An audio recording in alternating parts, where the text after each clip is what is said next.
welcome to my channel, Candid Diana. Now, I want to discuss in brief the reasons why I share my story, the reasons why I put myself out there, especially after my diagnosis with breast cancer. Now, when I came up with this channel, it wasn't to share about my life or anything health-wise. I had not been diagnosed with cancer then. This channel was mainly to help my daughter Kendi to develop her talent in public speaking, because she wishes to be and hopes to be a TV presenter or an actress when she grows up. She has all those many careers that she's thinking of that involve being out there and speaking to people. And so this channel was meant to help develop that skill, which I still hope for because she keeps changing all the time. But in the course of all that and preparing the channel and creating everything and putting down everything in place in readiness, then my diagnosis of breast cancer came. And I remember my sister Olivia, when she came to be with me during the time that I was having my surgery, she made a statement and said, Diana, you know, when you created this channel, you did not have content. You did not have your own content. But now you have content because you need to speak to people, you need to educate people, you need to share. And I asked myself, why should I share? You know, but then as time went by, as I came out of a shell where I had locked myself, I thought to myself, I think it is very important for me to give an opportunity to somebody else somewhere who could have locked themselves in a shell to have a space, to have my channel as a space where they see that friend, they see that person who shares in a similar experience that they are going through, and they don't have someone else to share that experience with them. Okay, so that's the reason why I share my story here on this channel. These are also some of the reasons that I've listed down to help place yourself as my viewer and to help you to see where you will benefit from, especially in my survival series. Okay, so first, when someone is diagnosed with cancer, you're confused. Okay, you're very confused. You don't know what to do. Thoughts are rushing. Some are very bad thoughts, you know, of especially not giving yourself a chance, you know, and I'm sharing on this channel just for you to know that it is normal. For you to know that it is normal to feel that way. Do not feel that it is not normal. It is normal. I felt that way. I felt that way, and I had to get help. I had to seek help, and my areas that I got help from were, number one, God, believers, brethren that came around me and prayed for me. I got solace and I got hope in God and in the Word of God, and just seeking His kingdom, and everything else came to me in terms of helping me come out of that deep dark hole where I thought that everything was ending at that very time. Okay, so I just want you to know that if you will be watching this and you have been diagnosed or you have cancer, I want you to know that if you're feeling confused, it is normal. That is where we start from. We feel confused. That is not an easy diagnosis. Okay. Secondly, I want you to watch this channel and just see how I took decisions in my own hands. Okay, I listened to doctors and I decided several things on my own. Cancer is not like any other illness, like maybe diabetes or malaria or HIV or those other things where they'll just prescribe and give you and tell you do this, do this. With cancer, doctor tells you these are the options we have. And so you as the patient decides which one you're going to take. They don't force you, because it is an illness, it is a disease that is very grave, it is life-threatening, it is deadly. So I want you to know that when you watch this channel, you will learn how to trust your process. trusting the process. That is what I bring out in my own life, in what I've gone through. You will see how I tend to trust my own process, and I tend to believe the team that is out to help me. So that is another intention of me sharing my survival story. Another reason why I share my story is that I want you to learn that a support system is very, very essential. A support system is very important. And you will see in my stories how my own support system built itself. You will not build it. That's one thing I want you will learn from my stories and my experience. You will not build it because you will go seek people that you thought would be there for you, but those people will not be there. Those people, number one, would be scared. They don't know what to tell you. Those people, number two, may be thinking, this dying bimbo. Give me my space, But God will rearrange and bring your own support system to you.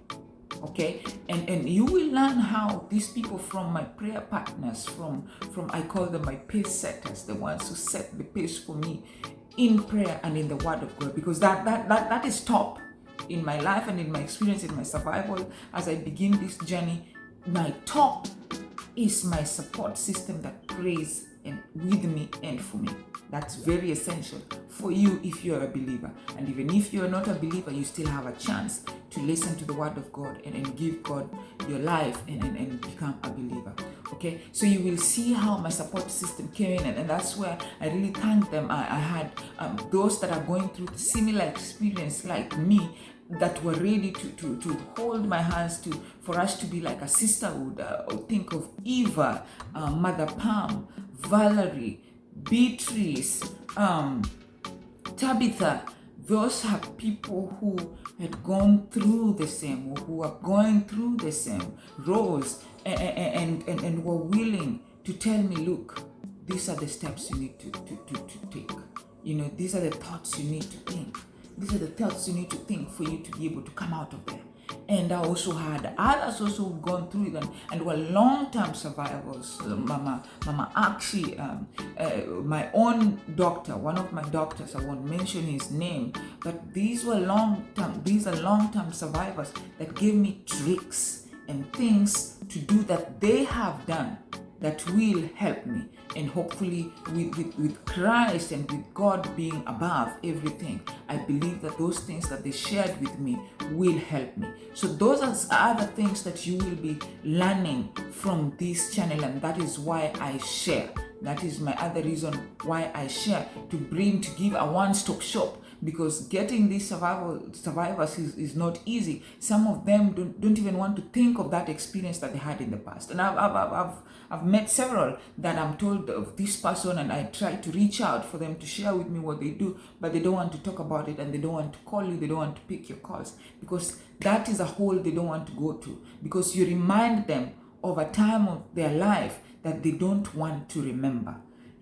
So I'm giving my story, I'm sharing in this channel to give a one-stop shop where you get all those ideas that I've received from other long-term survivors that I'm trying to put in practice in my own life. And you can also share if you have been diagnosed. Those are some of the notes that you can take that you will find in one place on Candid Diana. And if you have a loved one that has been diagnosed with cancer, or is battling cancer or fighting cancer, whatever term you want to use, then this is a place where I share, so that you can get some notes that you can go share with your loved one, or you can give them my channel link or channel name so they can come and listen on their own. So that is another reason why I share.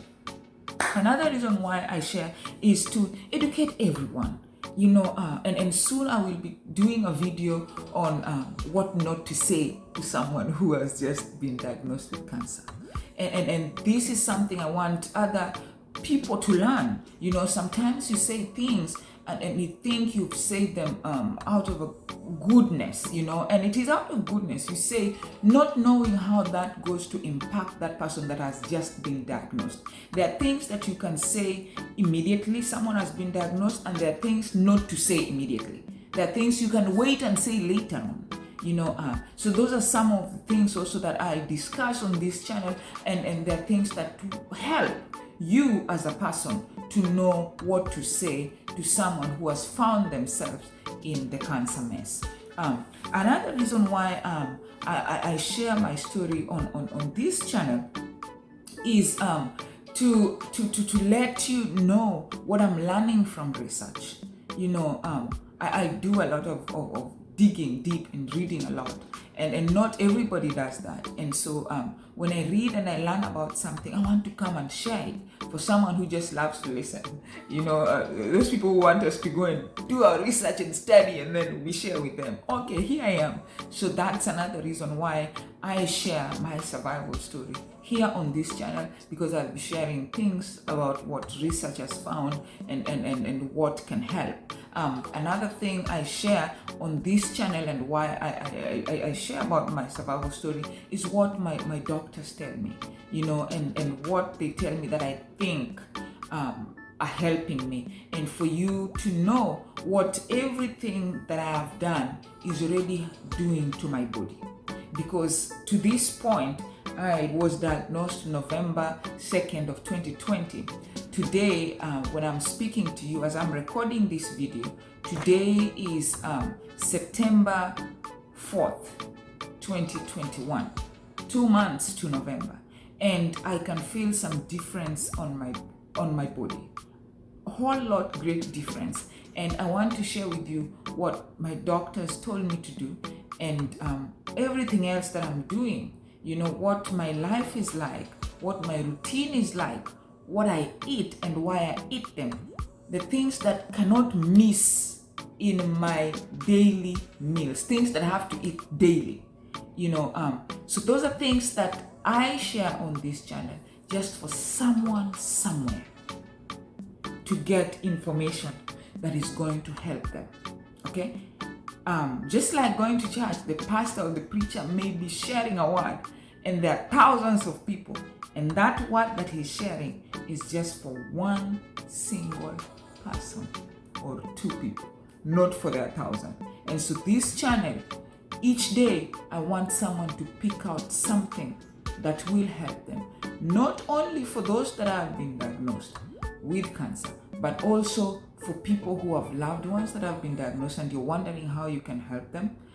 And also for even just people who don't even have anyone that's suffering from cancer, who've not been impacted in any way, but they believe in the cliche of, cancer is not in my blood, let me just eat anything I ate, or let me just do whatever I do. Hey, let me remind you, cancer was not in my blood.